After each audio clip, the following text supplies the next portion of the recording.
O engenheiro noturno vê um alarme de porão com nível alto de água e vai verificar. Ele abre a porta estanque para a sala de máquinas auxiliares e vê uma parede de água entrando pela sala do leme.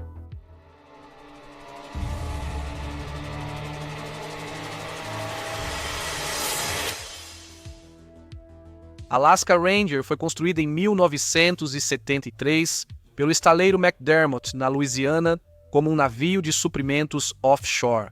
Ela foi chamada de Ranger pela primeira vez. Navios de suprimento offshore possuem convés plano e apoiam plataformas de petróleo, movimentação de âncoras, transporte de suprimentos e resgates.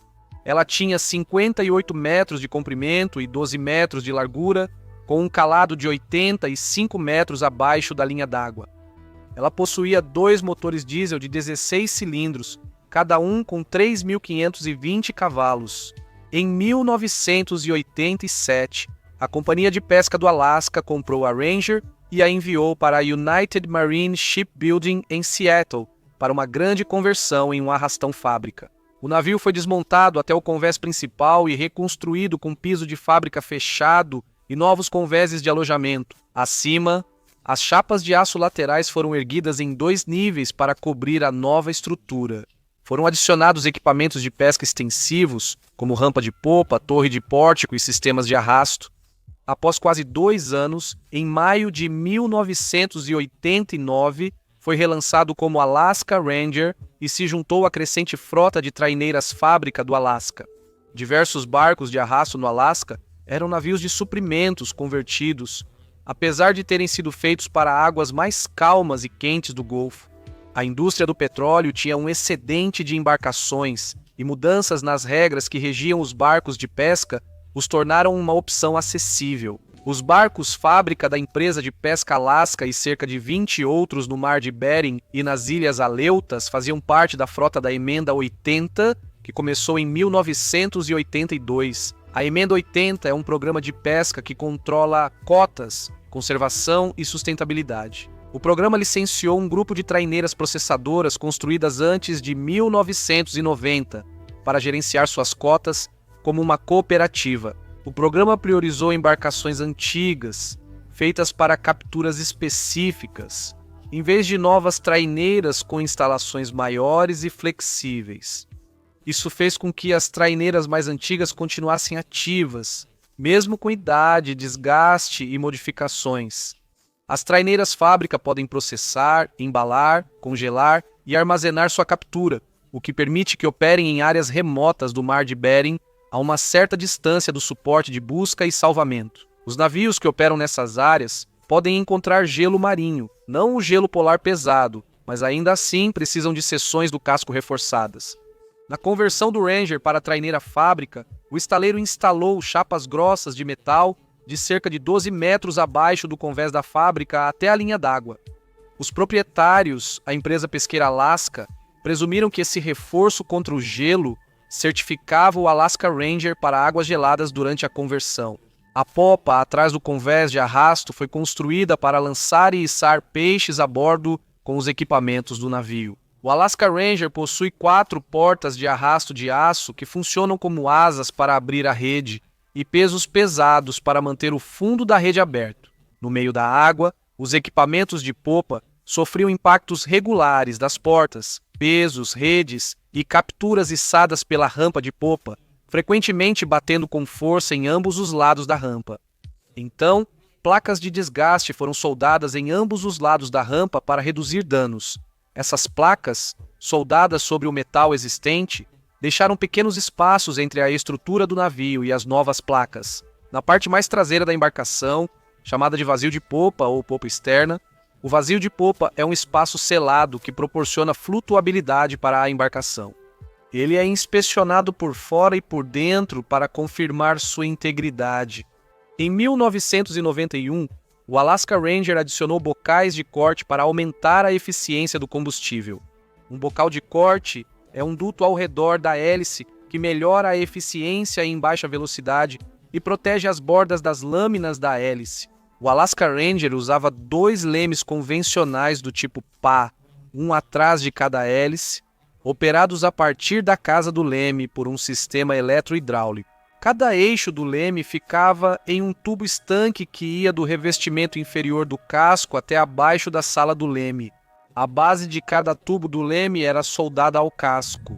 Ranger usava hélices de passo controlável hidráulico.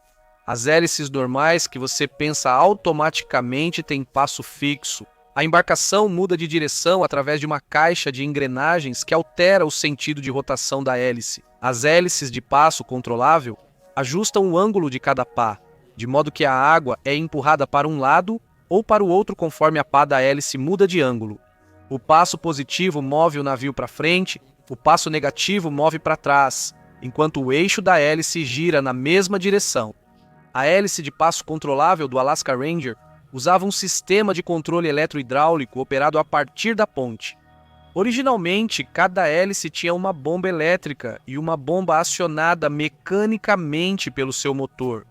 A bomba elétrica era a principal e a bomba mecânica era a reserva. As bombas mecânicas foram danificadas no final de 1989 e foram substituídas por bombas elétricas. Consertar as originais era caro e as peças indisponíveis. A partir daí, cada hélice funcionava com 2 bombas elétricas. Mas se a energia elétrica fosse perdida, as hélices automaticamente mudavam para seu estado natural, que é totalmente reverso ou com passo negativo. Navios como este geralmente possuem redundâncias em sistemas distintos, mecânicos ou elétricos. A Companhia de Pesca Alaska já conhecia a configuração e suas desvantagens em 1988 nos testes no mar. O Alaska Ranger foi para ré por 15 segundos depois que as bombas hidráulicas foram desligadas enquanto a embarcação estava avançando. Em maio de 1996, atracado com motores ligados, uma queda de energia fez as hélices de passo controlável mudarem de 0 para passo negativo. O navio foi para ré e colidiu com o Alaska Warrior, que estava atracado atrás do Ranger. Em 2003, isso ocorreu de novo. O navio engatou a ré e colidiu com outra embarcação após as hélices mudarem do neutro para ré, porque o engenheiro-chefe não havia acionado as bombas hidráulicas elétricas antes de ligar os geradores principais. Numa situação dessas, com o navio indo para trás, meu instinto seria empurrar o acelerador para frente, o que só pioraria tudo. É contraintuitivo. O Alaska Ranger precisou de vários reparos na popa ao longo de sua vida. Em 1996, foi reparada uma solda fraturada no tanque de lastro de ré de estibordo. Em dezembro de 2001, foram encontrados danos em ambos os lados do espelho de popa, que precisaram de reforço total, e a rampa de popa estava vazando. O movimento constante de levantar e abaixar as portas de arrasto nos equipamentos de pesca provocou fraturas no revestimento externo do espelho de popa. Com o passar dos anos, isso se deteriorou, e em setembro de 2004, a água fluía livremente entre os tanques de lastro de bombordo e estibordo. Em dezembro de 2004, o anteparo da linha central foi reparado. Ele foi soldado novamente em janeiro de 2005 e mais uma vez em outubro de 2005. Simultaneamente, o estaleiro instalou uma chapa de reforço no espelho de popa externo. Uma chapa de reforço é uma placa de aço soldada sobre um ponto fraco, como remendar a lataria enferrujada de um carro. Porém, chapas de reforço podem concentrar o estresse em áreas já enfraquecidas. Elas podem reter umidade e esconder o estado do metal original por baixo. Uma foto tirada em 2005 durante os reparos mostrou água vazando dos vazios da popa onde as chapas foram soldadas. Em abril de 2007 foram encontrados vazamentos, mas não sua causa ou localização exata. Grandes trabalhos com novas chapas de reforço e reparos em ambos os lados do costado externo ocorreram em novembro de 2005 e novembro de 2007. Como parte da frota de processamento de cabeça e vísceras, Alaska Ranger tinha uma grande isenção. Mais de 60 navios dessa frota ficaram isentos da inspeção da Guarda Costeira dos Estados Unidos da América até 2006, quando entrou em vigor o Acordo Alternativo de Conformidade e Segurança. Esse programa tinha como objetivo trazer os navios mais antigos para os mesmos padrões das regulamentações atuais para sua classe de embarcação.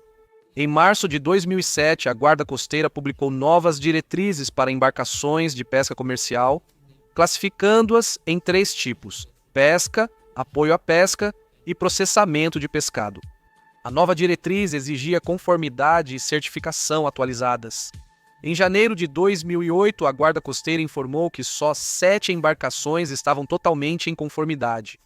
O escritório da Guarda Costeira, em Seattle, gerenciava o programa da frota de processamento primário, e apenas um inspetor realizou a maioria das inspeções, o que significava que a Guarda Costeira não sabia o estado da maioria das embarcações. No fim de fevereiro de 2008, eles concederam uma extensão de 30 dias aos candidatos inadimplentes e solicitaram que os proprietários informassem trabalhos pendentes. Os registros do Alaska Ranger indicam manutenção para adequar a embarcação aos padrões atuais e contato com o inspetor. Mas ainda havia dúvidas sobre o estado dos tanques de lastro de popa, que não podiam ser devidamente inspecionados por dentro ou por fora da embarcação. Em novembro de 2007, o Alaska Ranger, o Alaska Duris e o Alaska Warrior foram para o dique seco no estaleiro Yamanishi, no Japão, para reparos, modificações na fábrica e exames de dique seco e estruturais internos da Guarda Costeira. O oficial marítimo que inspecionou o tanque de bombordo de popa no Ranger disse que o acesso era ruim. Ele chamou de labirinto. Os orifícios de inspeção eram muito pequenos. Ele só podia usar uma lanterna para verificar sinais evidentes de deterioração. O travessão externo com placas de metal adicionadas gerou um espaço entre o casco original e as novas placas. A empresa de pesca Alaska instalou o travessão externo para proteger a popa de danos causados pelos equipamentos de arrasto, mas ele não foi projetado para inspeção interna ou proteção contra a corrosão. O estaleiro revestiu as superfícies internas da sala do leme e instalou ânodos de sacrifício nas áreas expostas do casco, mas a estrutura e algumas chapas entre o travessão externo e o casco abaixo ficaram desprotegidas. O Alaska Ranger foi inspecionado por 2 examinadores da Guarda Costeira de Seattle e 2 do Japão. Eles usaram medição ultrassônica do casco para medir a espessura do metal. Mas eles não tinham dados sobre a espessura original das chapas para comparação, então fizeram uma média das medições para estimar a espessura. Eles não mediram as chapas de desgaste internas dos vazios e da rampa de popa, nem as externas da rampa. Mesmo que os desenhos mostrassem que as chapas internas da popa eram acessíveis pelos tanques de lastro de ré, as especificações do exame exigiam a medição da espessura das áreas internas dos tanques de proa e de ré. O inspetor-chefe afirmou que não era necessário medir a popa devido à presença de uma chapa de desgaste no local. Ele pulou a inspeção da área com menos acesso e onde a maior parte da manutenção havia se acumulado, havia outros reparos na popa. Os registros de manutenção apontaram outros reforços, soldas corroídas e fraturas na estrutura principal, o anteparo central, que separa o lado direito do esquerdo, lastro. Os tanques seguiam nos relatórios e em março de 2008 ainda constavam na lista de tarefas da empresa. Já fiz algumas inspeções em iates pequenos e os inspetores eram experientes e detalhistas. Mas sempre chega um momento em que impõem um limite. Eles não podem abrir espaços de escotilha inacessíveis, então fazem o melhor possível para fazer uma avaliação informada.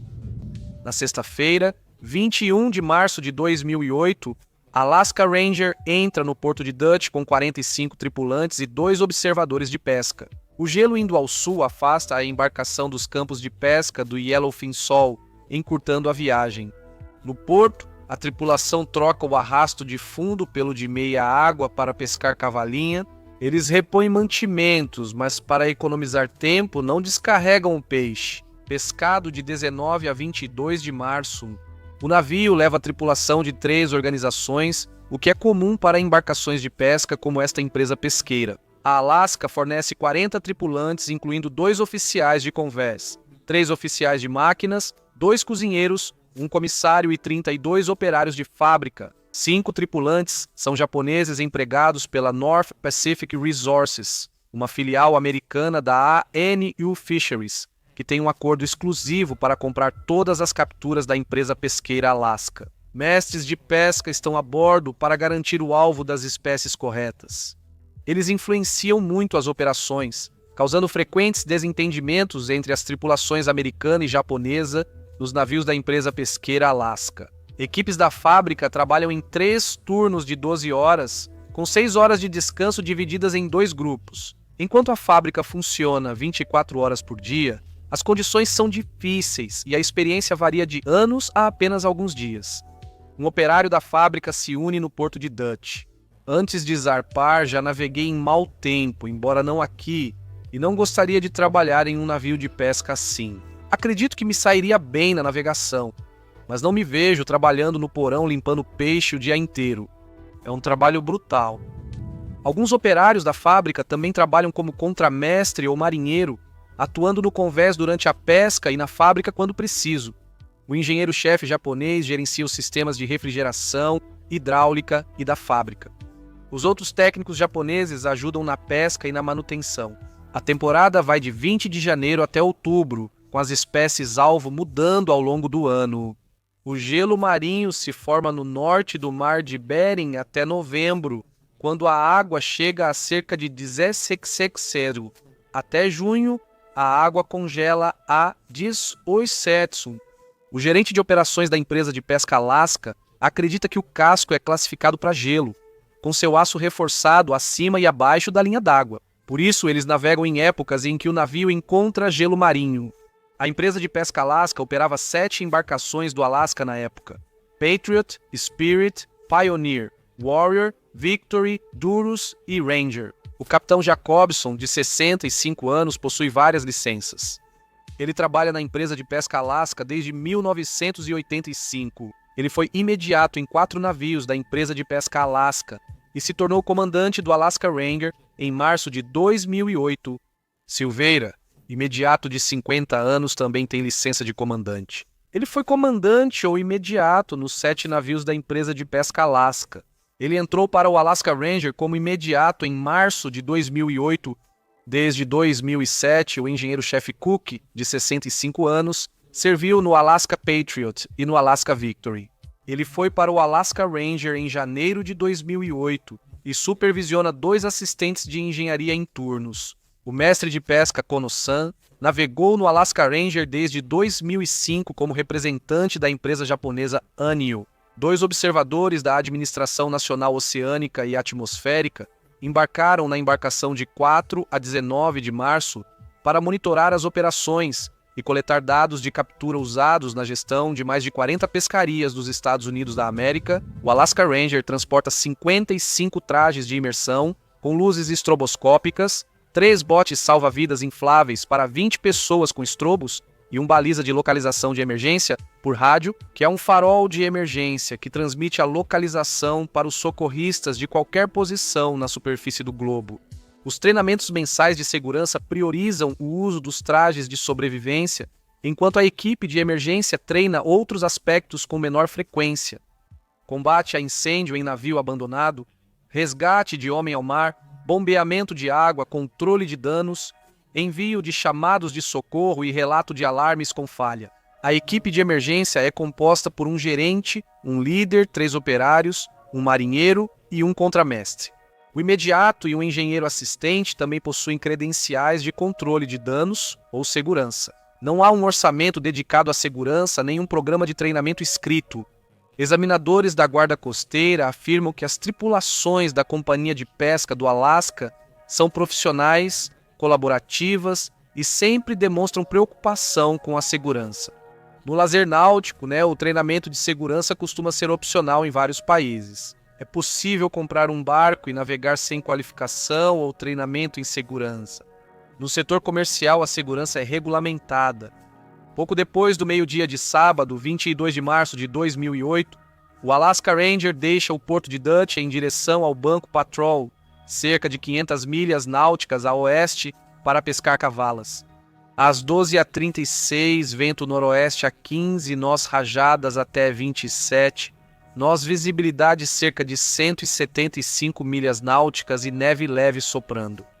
A temperatura do ar está em torno de menos 4 graus Celsius e a água está entre 0 e 2 graus Celsius. O Serviço Nacional de Meteorologia prevê piora do tempo com alertas de ventania e spray congelante.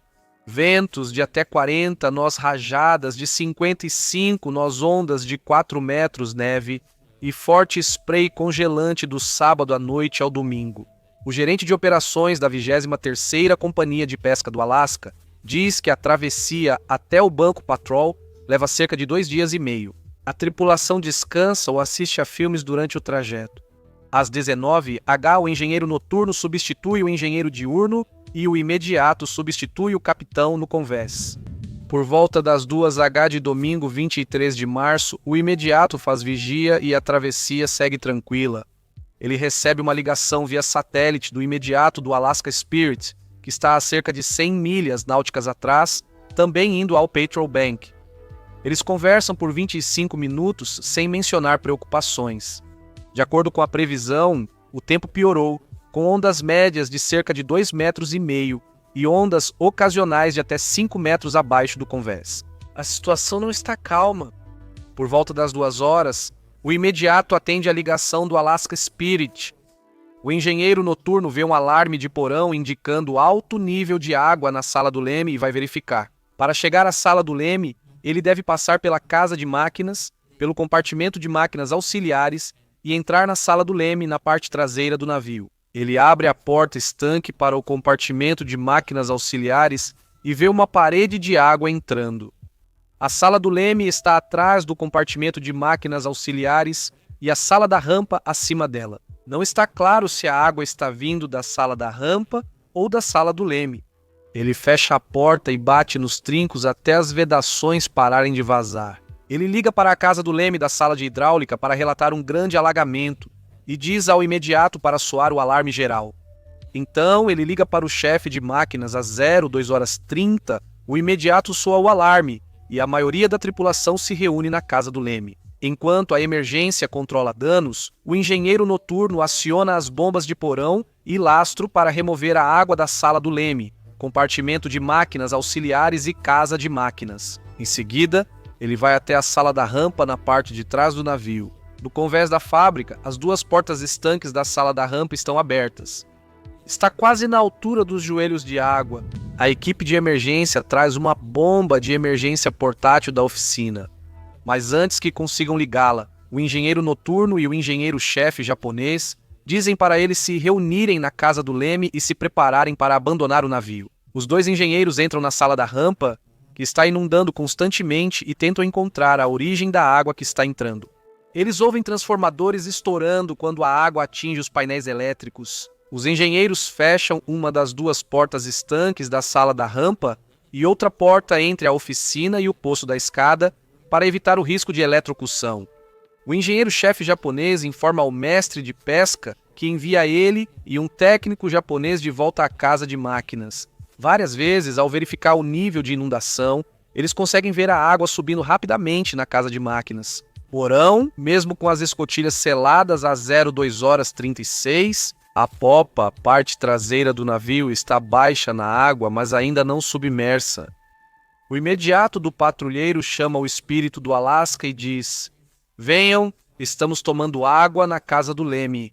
Ele instrui o imediato do espírito a contatar a guarda costeira, o escritório da Companhia de Pesca do Alasca em Dutch Harbor e outras frotas possíveis. O imediato do espírito realiza diversas chamadas pelo telefone via satélite. O Alaska Ranger está a mais de 100 milhas náuticas de Dutch Harbor e a mais de 50 milhas da terra mais próxima. O espírito está quase 100 milhas náuticas atrás, mas o guerreiro do Alasca está mais perto, a 35 milhas náuticas. Na mesma rota que o Ranger a 02h42, o espírito chama o guerreiro sobre a situação, e o guerreiro segue em direção ao Ranger a 10 nós. Cerca de 3h30 depois, às 02h46, o Ranger do Alasca envia seu primeiro pedido de socorro, prontamente respondido pela guarda costeira de Kodiak. A tripulação fornece suas coordenadas exatas e permanece no rádio, enquanto a guarda costeira repassa o caso para o Centro de Coordenação de Resgate de Juneau. Às 02h54, instruem a tripulação a ativar manualmente o EPIRB, o farol de emergência. Às 02h58, a guarda costeira inicia check-ins a cada 5 minutos, e o centro de comando envia 2 aeronaves e desvia o navio patrulha. Monroe com seu helicóptero de busca e salvamento, 65 Golfinho a bordo, Ranger, A maior parte da tripulação se reúne na casa do leme com trajes de emergência, enquanto a equipe de emergência controla danos.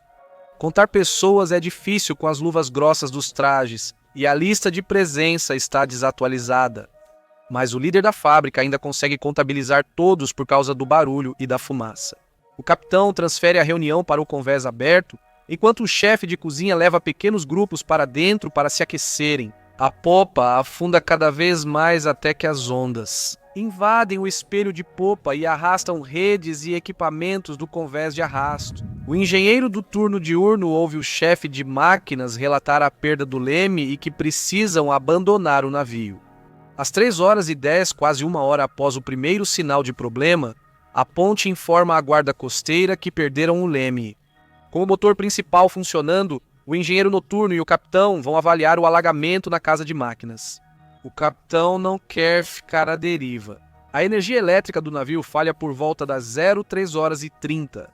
As luzes de emergência se acendem e os motores principais continuam funcionando, mas a embarcação começa a andar para trás com sua própria força. Quando a parte elétrica falha, a hélice de passo controlável retorna ao seu estado natural de passo negativo e inverte a direção de deslocamento. O mar chega a quase 8 metros e o navio aderna bruscamente para estibordo, à direita da embarcação, e a inclinação só piora.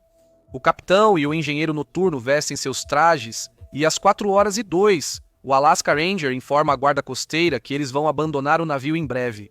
Um C-130 decola de Kodiak a cerca de 700 milhas náuticas e um MH-60 Jayhawk de St. Paul a 200 milhas. O navio da guarda costeira Monroe navega a 30 nós, a cerca de 110 milhas náuticas de distância, com seu helicóptero de busca e salvamento, 65 pronto para decolar. Ao entrar no alcance, cada helicóptero leva um piloto, copiloto, mecânico de voo e nadador de resgate. O Alaska Warrior está mais próximo do que o Monroe e deve chegar primeiro ao mar. A inclinação para estibordo continua a aumentar, então a tripulação lança os 3 botes salva-vidas, mas como o navio está indo de ré, os botes salva-vidas derivam para frente passando pela proa. O cozinheiro-chefe rasga as palmas das luvas de sua roupa de imersão, tentando puxar um bote salva-vidas para o lado. Às 4h16, a ponte comunica à guarda costeira que a equipe ficará a bordo. Seus botes salva-vidas se perderam. À medida que o navio segue de ré, mais água é forçada a entrar pela popa, o que acelera seus problemas. Em menos de 10 minutos, 2 pessoas caem ao mar quando a inclinação para estibordo chega a 45 graus. A temperatura do ar é de cerca de menos 9 graus Celsius, com ventos de 26 nós e forte neve. A sensação térmica reduz a temperatura para menos 30 graus Celsius, com o mar quase congelando, e ondas de até 8 metros. Às 4h23, as pessoas começam a pular na água. 7 minutos depois, o helicóptero Jayhawk de São Paulo entra no alcance do rádio. O capitão no comando informa uma inclinação de 45 graus, um capotamento é iminente e que apenas 7 tripulantes ainda estão a bordo. 40 pessoas estão na água. O Jayhawk estabelece comunicação com o Alaska Warrior a cerca de 11 milhas náuticas a leste e se aproximando, mas ainda está a 1 hora de distância quando o Jayhawk chega. Às 5h05, quase 3 horas após o início do incidente, ele ainda não encontrou o navio. O Alaska Ranger afunda em águas de 1.800 metros. O helicóptero segue para os estrobos brilhantes, pensando serem botes salva-vidas, mas encontra dezenas de estrobos menores de pessoas em trajes de imersão. Eles contatam o bote salva-vidas pelo rádio Very High Frequency portátil. Alguns tripulantes do Ranger chegaram com segurança a um bote salva-vidas e estão bem. O helicóptero prioriza quem está na água. O nadador de resgate é lançado e eles içam 2, depois 6, mais 2 e mais 3, totalizando 13 sobreviventes, atingindo a capacidade máxima sem embarcação de resgate no local. Eles resgatam o nadador e voam até o Alaska Warrior para desembarcar os sobreviventes. Às 06h04, eles percebem que o Warrior não tem um espaço aberto seguro no convés, então redirecionam para o navio patrulha. Monroe, mais afastado, mas dentro do alcance, lança seu helicóptero Dolphin às 05h55, deixando o convés de voo livre.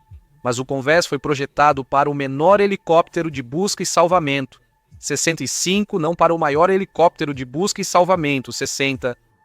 Às 6h20, o helicóptero, 130 de busca e salvamento, chega e começa a contar os estroboscópios. Ela coordena os helicópteros e guia o Warrior aos botes salva-vidas. Às 6h33, o helicóptero menor, Dolphin, desce seu nadador de resgate na água e, içando 3 sobreviventes, um por um, recupera o nadador e segue para outro grupo. O grupo indica para eles ajudarem outro par que precisa mais. O nadador de resgate vê o engenheiro de plantão auxiliando um tripulante inconsciente. Ele começa a colocar o homem inconsciente na cesta de resgate, mas, devido a uma combinação de mau tempo, baixa visibilidade e a urgência do pouco combustível, o mecânico de voo começa a içar antes da vítima estar totalmente na cesta. Quando chega ao helicóptero, a vítima ainda está pendurada com metade do corpo para fora da cesta. A água no traje o deixa pesado demais para ser puxado para a cabine. Quando o mecânico se vira para procurar uma lâmina para cortar e drenar o traje, o homem escorrega e cai de volta no mar, de uma altura de mais de 12 metros. Os nadadores de resgate já avançaram cerca de 65 metros em direção ao engenheiro do dia para prepará-lo para o resgate, e não conseguem encontrar o tripulante que caiu. Nas ondas. É muito fácil perder alguém de vista na água. Há momentos em que você não vê o barco por minutos porque está fora de sincronia, no vale ou no topo da onda. Às 6h44, o Jayhawk chega ao Monroe e desembarca 12 sobreviventes um a um no Convés. Eles são levados ao refeitório para triagem, diz Jayhawk. O rádio informa 13 resgatados, mas a equipe do Convés conta 12. A discrepância não é informada aos coordenadores de busca e resgate em Monroe, porque o helicóptero de busca e salvamento 60 não pode pousar no pequeno Convés de helicópteros do Monroe. Após desembarcar os sobreviventes, a equipe preparou o reabastecimento em voo. Usam o guincho para passar uma mangueira de combustível com adaptador especial. O mecânico de voo conecta a mangueira para iniciar o fluxo e a devolve após o reabastecimento. Quando o navio de patrulha chega à área de busca, ele assume o comando da cena do Centro de Coordenação de Resgate de Juneau. O helicóptero menor, Dolphin, ainda na cena do acidente, também está com pouco combustível. Ele lança um pequeno bote salva-vidas perto de 3 sobreviventes, deixa seu nadador de resgate com as pessoas na água e retorna para Monroe. Às 7h26, o Alaska Warrior chega. As vítimas no bote não conseguem subir na escada por causa do mar agitado, então o Warrior usa o guindaste e um arnês para içar as 10 pessoas com segurança. O Jayhawk, helicóptero maior, interrompe o reabastecimento para Monroe se aproximar do Dolphin, que está com combustível criticamente baixo. O Jayhawk tem combustível para seguir o resgate. O Dolphin pousa em Monroe com 5 sobreviventes. O Jayhawk chega ao local às 8h e o Warrior resgata outro bote salva-vidas com mais 12 sobreviventes. O Jayhawk resgata mais 4 pessoas, recupera o nadador de resgate do Dolphin e uma vítima inconsciente. Depois confirma que os 3 botes salva-vidas estão vazios. Eles lançam uma boia de dados para rastrear a deriva e seguem para Monroe. Às 9h07, o Jayhawk chega com 4 sobreviventes. Ele baixa os sobreviventes e ambos os nadadores para Monroe, mas o imediato não responde e não pode ser reanimado. Às 9h55, o Dolphin decola de novo com seu nadador. O Warrior resgata 3 vítimas inconscientes: o capitão, o chefe de máquinas e o tripulante que caiu do helicóptero. Nenhum sobrevive. Às 10h12, o centro de resgate conta 22 sobreviventes. Monroe nos Warriors 25.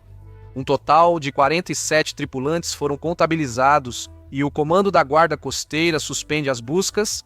Às 11h, o golfinho é chamado de volta para Monroe e o Jayhawk parte para St. Paul. Monroe e Warrior seguem juntos em direção a Dutch Harbor às 12h15 da tarde. O Centro de Coordenação de Resgate nota uma pessoa desaparecida ao comparar os nomes dos sobreviventes do Monroe e do Alaska Warrior. O mestre de pesca japonês não foi localizado, e o Monroe, na verdade, tem 21 sobreviventes, não 22. Eles retomam imediatamente a busca com o Monroe. Outro Hércules helicóptero, 130, e o Dolphin helicóptero de busca e salvamento, 60. Alaska Spirit, Alaska Victory e Alaska Doros chegam depois para ajudar na busca, enquanto o Alaska Warrior continua em direção a Dutch Harbor. A Guarda Costeira encerra a busca às 21h12 de segunda-feira, 24 de março, mas a empresa de pesca Alaska Ships segue no local para continuar sua busca. Um total de 42 dos 47 tripulantes foram resgatados com diferentes graus de hipotermia. 4 foram encontrados mortos: o mestre imediato, o chefe de máquinas e um operário da fábrica.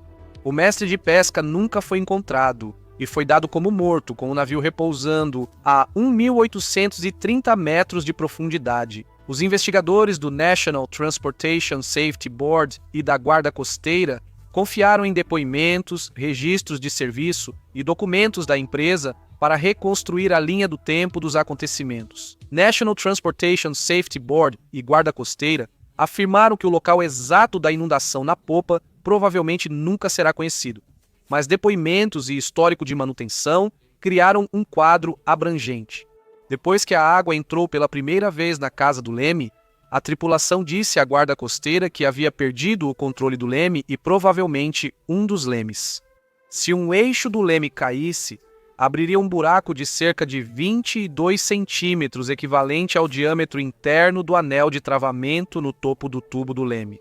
Um buraco de 22 centímetros inundaria a casa do leme em menos de 5 minutos, se o braço estivesse solto e o eixo caísse, o que corresponde ao relato do engenheiro noturno de ter ouvido o alarme e visto uma parede de água. Mas perder o leme era apenas um sintoma de uma popa desgastada e não uma causa isolada. A Emenda 80 desestimulou a troca dos antigos arrastões fábrica, permitindo que navios envelhecidos continuassem operando no mar de Bering, forçando cascos já desgastados. Quando você soma as isenções de inspeção anteriores, isso criou mais uma brecha no modelo do queijo suíço que poderia ter sido fechada anos antes. Mas as isenções de inspeção não significavam que a embarcação nunca fosse examinada. O Alaska Ranger passou por várias inspeções e verificações de segurança ao longo de sua vida, concordou o Conselho Marítimo. O alagamento começou dentro ou próximo à casa do leme, mas eles dizem que era improvável que o leme tivesse se soltado, pois isso teria acontecido gradualmente ao longo de horas ou dias, criando ruídos e vibrações que deveriam ter sido notados durante as rondas normais. Ninguém relatou ter ouvido estalos, batidas ou ruídos de impacto, nem sentido vibração ou problemas de direção antes do início do alagamento. Ambas as investigações não chegaram a identificar o ponto exato do alagamento. Mas a análise da guarda costeira mostrou que certos anteparos e convéses não eram estanques, o que permitiria o alagamento progressivo de um compartimento para outro. O Alaska Ranger teria sobrevivido se o alagamento ficasse restrito à casa do leme, mesmo inundando a sala da rampa, geradores, corredor de máquinas de popa e oficina. A embarcação ainda poderia ter permanecido à tona, mas uma vez que a água atingiu a casa de máquinas e sobrecarregou as bombas, a perda foi inevitável. Os investigadores concluíram que o alagamento progressivo pela popa causou o naufrágio, mas o National Transportation Safety Board acrescentou que o movimento descontrolado da embarcação para trás contribuiu para o número de mortes. A falha no sistema de hélice de passo controlável fez com que o navio fosse para trás ou se movesse em marcha a ré, quando a energia hidráulica elétrica foi perdida. A guarda costeira notou que só era possível evitar o movimento a ré após a perda de pressão hidráulica desligando os motores principais. A casa do leme possuía desligamento remoto de emergência dos motores, testado em janeiro de 2008 com o capitão anterior e o engenheiro noturno, mas o capitão e o imediato atuais não estavam presentes. Para esse teste, eles só embarcaram entre janeiro e março, apesar disso. Ambos os engenheiros posteriormente testemunharam que achavam que apenas a equipe da casa de máquinas poderia parar os motores quando o navio dava ré. Durante o naufrágio, o capitão foi pego de surpresa. Nesse momento, entrar na casa de máquinas não era seguro, o que significava que os desligamentos remotos eram a única opção. Mas ninguém a bordo parecia confiar neles. Não havia avisos ou procedimentos escritos explicando que a embarcação poderia de repente dar ré se a energia elétrica falhasse, nem instruções sobre como reagir. O National Transportation Safety Board concluiu que o navio não teria dado ré se ainda usasse as bombas hidráulicas mecânicas originais nas hélices de passo controlável. Os motores principais teriam parado o movimento de ré, provavelmente diminuído o alagamento e mantido os botes salva-vidas ao alcance. Outras questões também surgiram no relatório do National Transportation Safety Board.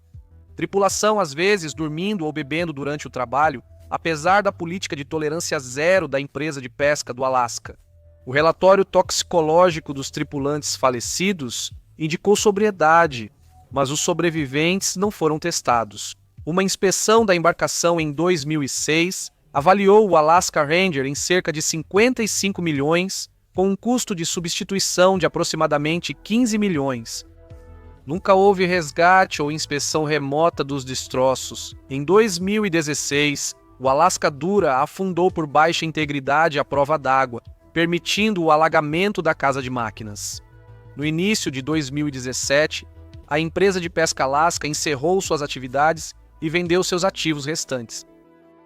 Para assistir a outro desastre, clique no vídeo que está na tela agora.